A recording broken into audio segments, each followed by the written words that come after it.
नमस्कार दोस्तों, पॉपुलेशन के मामले में इंडिया दुनिया का नंबर 1 देश है। क्या कभी आपने सोचा है ऐसा क्यों है? लगभग 147 करोड़ लोग इंडिया में रहते हैं। हमने फ्रेंड्स चाइना को पीछे छोड़ दिया और हैरानी की बात यह है कि 18% पॉपुलेशन दुनिया की इंडिया में रहती है, लेकिन रहने के लिए उनके पास सिर्फ दुनिया की 2 ही परसेंट ज़मीन मौजूद है। इसी वजह से अक्सर कहा जाता है कि इंडिया ओवर पॉपुलेटेड हो चुका है। अब ओवर पॉपुलेशन के पीछे फ्रेंड्स कई सारे वजह बताई जाती हैं। कोई पढ़ाई एजुकेशन को बताता है, कोई गरीबी को। लोग अक्सर कहते हैं इंडिया में लोग पढ़े लिखे नहीं हैं, गरीब हैं तो उन्हें पता नहीं है कि कितने बच्चे होने चाहिए। जी के 12 बच्चे हैं और नाम निर्दोष। ये भी फ्रेंड्स कहा जाता है कि गरीब लोग ज़्यादा बच्चे पैदा करते हैं क्योंकि उन्हें लगता है कि घर में ज़्यादा लोग पैसे कमाएंगे, ज़्यादा लोग रहेंगे। और कुछ लोग तो सीधा उत्तर प्रदेश और बिहार जैसे स्टेट पर पूरा ब्लेम डाल देते हैं। फ्रेंड्स, ये बात तो सही है कि उत्तर प्रदेश और बिहार का इंडिया की पॉपुलेशन में एक बहुत ही बड़ा कॉन्ट्रीब्यूशन है, इतना बड़ा कि फ्रेंड्स अगर उत्तर प्रदेश और बिहार एक अलग देश होते हैं तो दुनिया की तीसरी सबसे बड़ी पॉपुलेशन वाली कंट्री बन जाती। और इन दोनों की पॉपुलेशन 370 मिलियन है, जो कि कई देशों की पॉपुलेशन से बहुत ज़्यादा है। इतनी ज़्यादा पॉपुलेशन के होने के पीछे फ्रेंड्स यूपी और बिहार के लोगों की नहीं है, बल्कि एक ऐसी चीज़ की है जो लोगों के कंट्रोल से बाहर है। फ्रेंड्स, हम इसको आपको इस रहस्य को बताते हैं इस वीडियो में। हम इतिहास में जाके देखें तो एक बहुत क्लियर पैटर्न दिखाई देता है। सिर्फ अभी नहीं, इंडिया की पॉपुलेशन हमेशा से बहुत ज़्यादा रही है। फ्रेंड्स, आज के हज़ारों साल पहले, 2000 साल पहले, इवन फ्रेंड्स 4000 साल पहले भी ब्रिटिश इकोनॉमिस्ट एडम मॉन्सन के मुताबिक साल 180 से 1000 AD तक इंडिया की पॉपुलेशन दुनिया की पॉपुलेशन का लगभग 30% थी। यानी कि 1000 साल पहले के टाइम पीरियड में भी दुनिया का हर तीसरा आदमी इंडियन ही था। फ्रेंड्स, अगर आज इसे देखा जाए तो आज सिर्फ दुनिया का हर छठवां आदमी इंडियन है। सच बात तो ये है कि यह proportion of world population India की पॉपुलेशन के पहले और भी ज़्यादा थी। फ्रेंड्स, क्या वजह थी?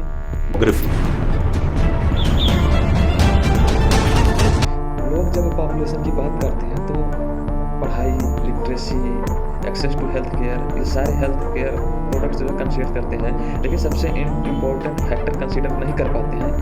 दरअसल पॉपुलेशन ज़्यादातर जियोग्राफी पर डिपेंड करती है।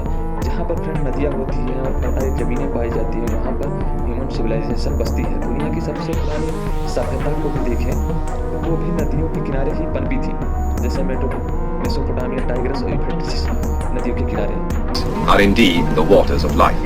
इजिप्ट नाइल नदी के किनारे, चाइना में येलो रिवर के पास। This is the Yellow River, the mother of Chinese civilization. India में इंडस रिवर के पास बनी इंडस वैली सिविलाइजेशन। कारण बहुत ही सिंपल है फ्रेंड, जहाँ पर उपजाऊ जमीन होगी, जहाँ पे बहुत आसानी से खेती होगी, वहाँ ज़्यादा खाना उगेगा और लोगों को ज़्यादा खाने को मिलेगा।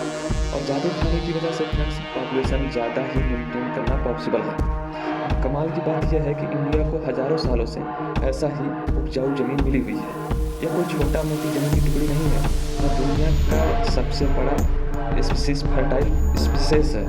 इसे हम इंडो गैंगेटिक प्लेट भी कहते हैं। ऐसा में देखिए फ्रेंड, नॉर्थ इंडिया में एक स्ट्रिक्ट जैसा इंडिया जो पाकिस्तान के सील से शुरू होकर पंजाब, हरियाणा और दिल्ली, उत्तर प्रदेश, बिहार से होते हुए बांग्लादेश के सुंदरवन तक चला जाता है। यही है फ्रेंड्स इंडो गैंगेटिक प्लेट, दुनिया का सबसे बड़ा उपजाऊ जमीन का क्षेत्र। यह 7 लाख स्क्वायर किलोमीटर से ज़्यादा एरिया में फैला हुआ है। यह दुनिया की इसमें 11% पॉपुलेशन रहती है। इस प्लेट के बनने के पीछे कारण वह है दुनिया के सबसे ऊंचे पहाड़ जैसे हिमालय।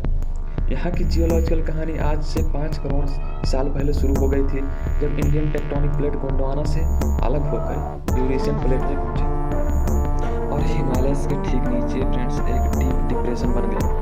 वैज्ञानिकों के मुताबिक हिमालय के कुछ बेकन्स की नदियों में 17 लाख साल पहले भी एक डिप्रेशन में मिट्टी और पत्थर के टुकड़े यानी कि सेडिमेंट्स भरने शुरू हो गए थे। इसी वजह से यहाँ पर धीरे धीरे ऐसी नरम मिट्टी जमा हो गई फ्रेंड्स, जो बहुत ही उपजाऊ थी, जिसे एलुवियम कहा जाता है। फ्रेंड्स, अब पहाड़ियाँ इतनी ऊंची पर थी कि उन पर बर्फ बहुत ज़्यादा थी और उन बर्फ के पिघलने से नदियाँ भी बहुत सारी बन गई। और इतने छोटे से जगह में इतनी सारी नदियों की कंसंट्रेशन आपको दुनिया में कहीं पर भी नहीं मिलेगी। इंडो गैंगेटिक प्लेट का नाम 2 नदियों पर रखा गया है, इंडस और गंगा की। लेकिन यहाँ पर 3 प्रमुख नदियाँ पाई जाती है। गंगा की साउथ की तरफ ब्रह्मपुत्र जो ईस्ट की तरफ बहती है, और इंडस नदी जो कश्मीर और लद्दाख से होते हुए वेस्ट में पाकिस्तान की तरफ चली जाती है। इसी इंडस नदी के किनारे इंडस सिविलाइजेशन बनी थी और अपने पीक पर इंडस वैली सिविलाइजेशन की पॉपुलेशन 40 से 60 लाख लोगों की पहुंच चुकी थी। यह अपने समय किसी भी सभ्यता से बहुत ही ज़्यादा पॉपुलेशन है। सिर्फ चाइना की येलो रिवर की सिविलाइजेशन 35 लाख की पॉपुलेशन इसके कुछ करीब पहुंची थी।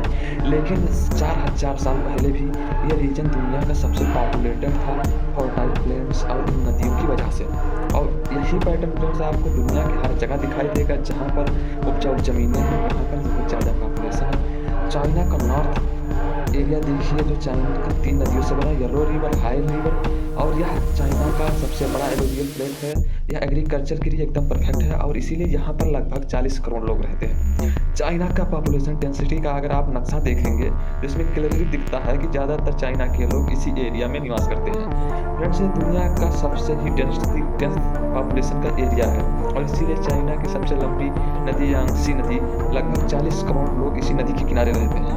लेकिन बात सिर्फ चाइना की नहीं है, यूरोप को देख लीजिए और नेदरलैंड और बेल्जियम यूरोप की 2 सबसे डेंस पॉपुलेशन कंट्री है।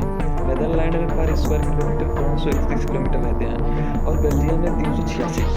और इसके कंपेरिजन में इंडिया की एवरेज पॉपुलेशन डेंसिटी 484 है। सोच कर देखिए फ्रेंड्स, इंडिया की वजह से ओवर पॉपुलेटेड कहा जाता है, इससे ज़्यादा डेंसली पॉपुलेटेड तो एक यूरोपियन कंट्री है नेदरलैंड्स। पर यूज के कारण ग्राउंड वाटर भी तेजी से बहुत ही कम हो रहा है। हमें फ्रेंड्स यहाँ पे पूरी कोशिश करनी चाहिए इंडिया की इस प्लेसिंग को बनाए रखने के लिए। फ्रेंड्स, अगर चीज़ों को यहाँ पे कंट्रोल ना किया गया तो इंडोगैनेटिक प्लेन जो इंडिया के लिए प्लेसिंग का वरदान रहा है उसकी बड़ी पॉपुलेशन के लिए एक कर्ज के रूप में सामने आएगा और करोड़ों लोग खिलाने के लिए कुछ भी नहीं मिलेगा।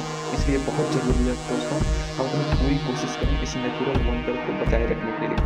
फ्रेंड्स, आप अपनी पूरी तरीके से कोशिश कीजिए इन नदियों को क्लीन करने के लिए। जहाँ पर डिफॉरेस्टेशन होता है और जंगलों को काटा जाता है वहाँ पर अपनी आवाज़ को उठाएं और क्लाइमेट चेंज से लड़ने के लिए जहाँ भी पॉसिबल हो सके जो भी कर पाए फॉसल फ्यूल्स का इस्तेमाल करना बंद कीजिए। और फ्रेंड्स, अगर यह वीडियो आपको इन्फॉर्मेटिव लगी हो और आपको जानकारी अच्छी लगी हो तो हमारे वीडियो को लाइक करें, शेयर करें, कमेंट कीजिएगा। और फ्रेंड्स, कमेंट